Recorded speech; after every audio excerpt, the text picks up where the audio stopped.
name is Joseph Wakufon. I speak in schools, speak to your children, speak to your grandchildren on the need for sexual abstinence till marriage to enhance academic performance, health, and in some cases, in some schools, to enhance spiritual life. Sexual urge is very strong. Again, sexual urge is very strong.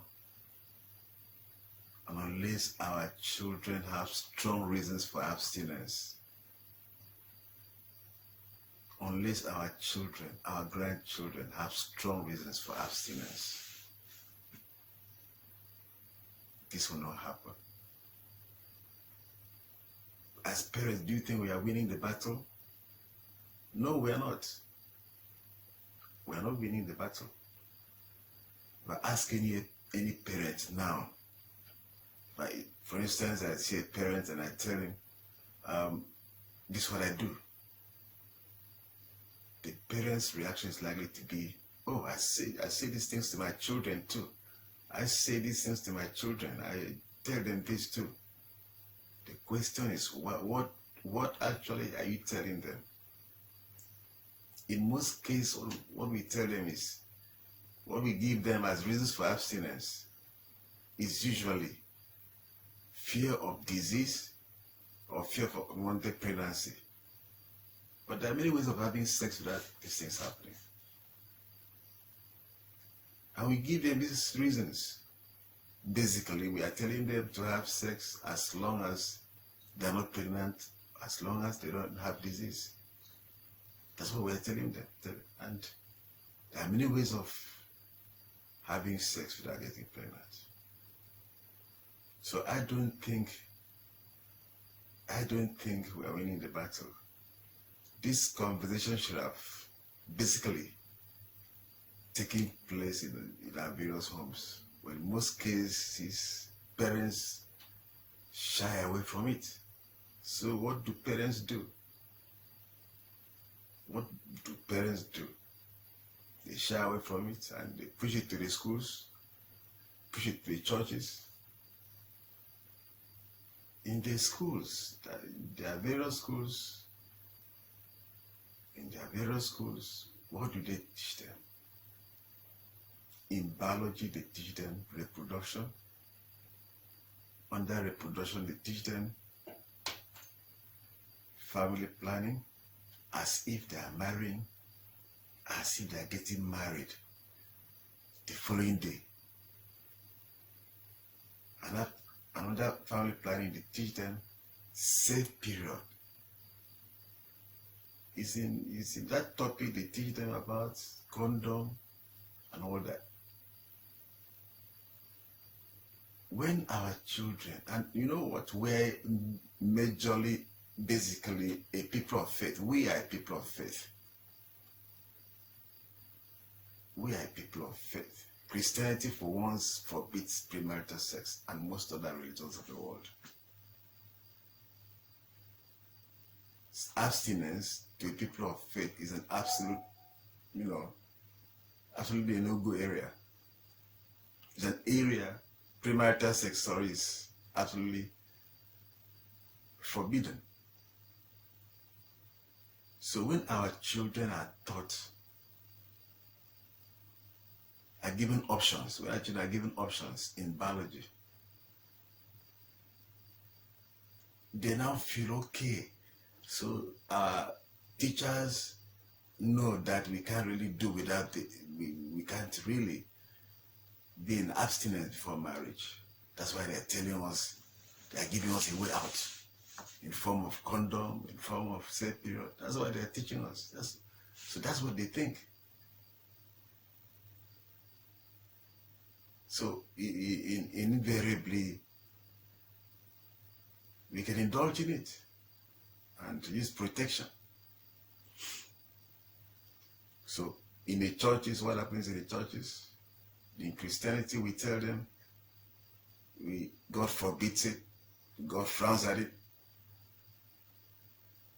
Don't you know your body is the temple of God and the Holy Spirit dwells in it? whosoever defiles this body, this temple, God will destroy him. And I've been watching out, nobody, their friends, most of them are getting involved. There's no real destruction by their own definition of it. And of course, we teach them too that God forgives sins. So what do? They just simply feel they will indulge in it and ask for forgiveness. And we tell them God is merciful. We forget to tell them this God is also a consuming fire. That whatever a man soweth, that must he also reap. Galatians.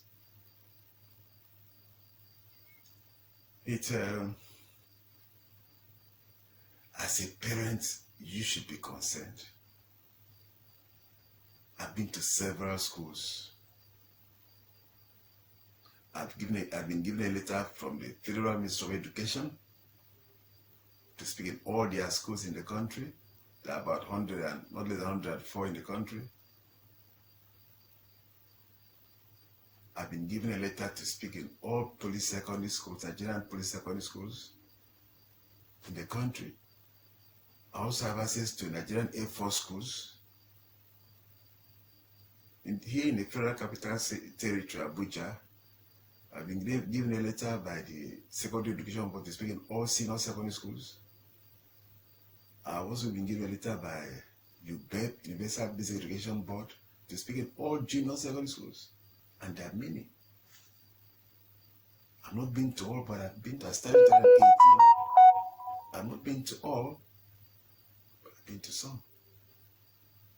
I speak on abstinence. Abstinence is not, literally everybody is talking about sexual abuse. Mine is abstinence. People are talking about sexual abuse generally.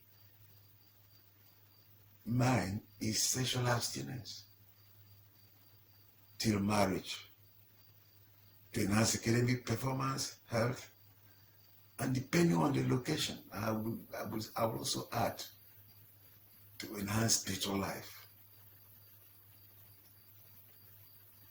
If anything abuse, sexual involvement before marriage is self-abuse. It's self-abuse. So we should wake up. Parents, guardians should wake up. We are not winning the battle. I've come to think about it. If there's any one thing our children will really be grateful for when they are grown, if there's one thing, one of the few things that children will really thank us for, would be how we got them educated concerning their sexuality. That's one thing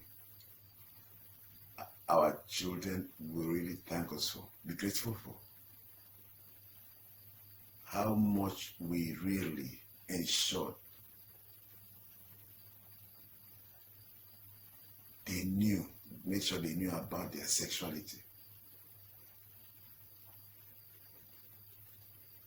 I've come to discover that how our lives will eventually be as we grow is going to be determined by what we did with our private parts.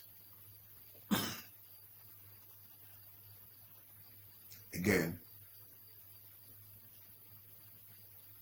for us in the church, for us who are Christians, sexual purity is a key ingredient in spirituality. Christianity is not an exception. Again, sexual purity is a key ingredient in sexuality, in spirituality, sorry. Christianity is not left out. Sexual purity is a key ingredient in spirituality. And Christianity is not left out.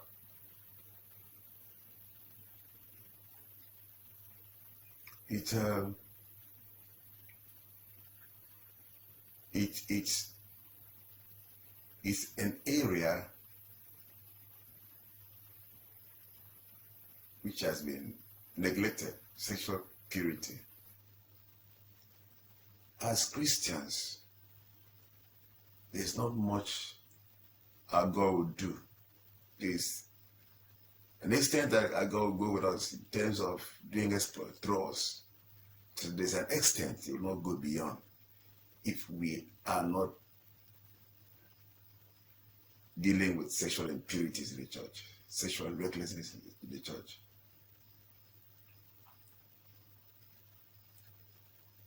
You observe that Joseph, the Bible, wouldn't have weathered all those storms if he wasn't a virgin, a sexually pure person. The Bible doesn't record that, has not recorded that Joseph was a virgin or walked in sexual purity. No. But from the way he reacted when Potiphar's wife wanted to seduce him, you could understand that he never tasted sex before.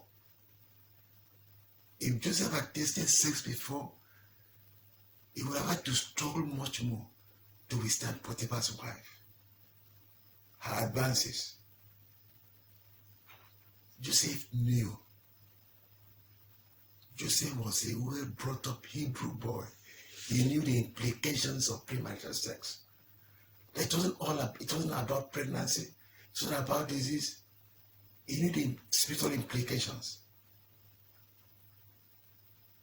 And there's no way he would have been able to fulfill his dreams. From the pit to being sold, to being accused falsely, to being imprisoned. In the prison, his gifts made room for him, interpreted dreams. In Genesis chapter 39, Potiphar knew that it was because of Joseph, that since Joseph entered his house, his life,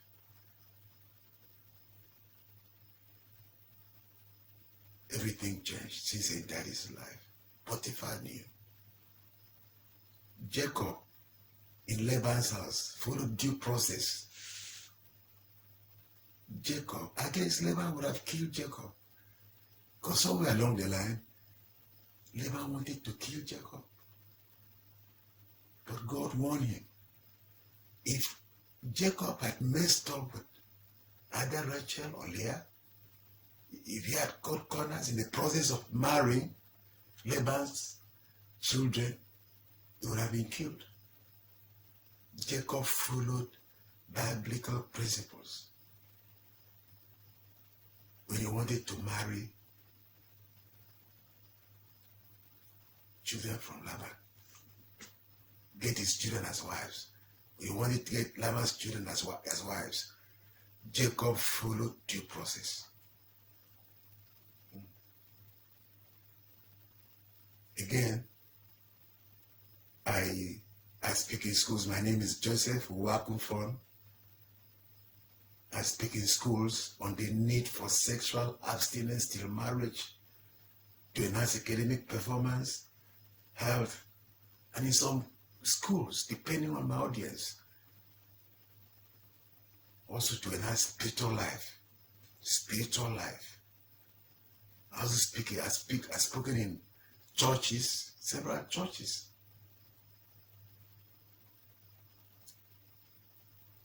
I'm not repeating what teenagers have been hearing.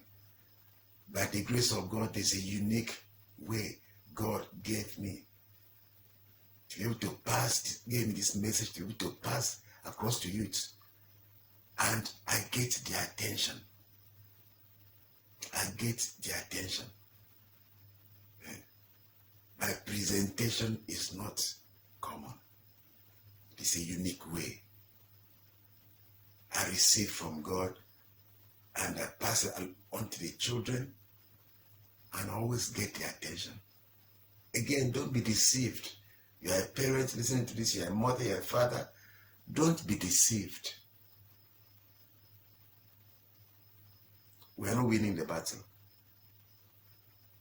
It's likely what you are telling your children is not doing the work. The reasons why you are telling them for abstinence is not adding up to them. Thank you very much. I'm Joseph Wamfon by name. Thank you for watching my video. Watch out for subsequent ones. Bye for now.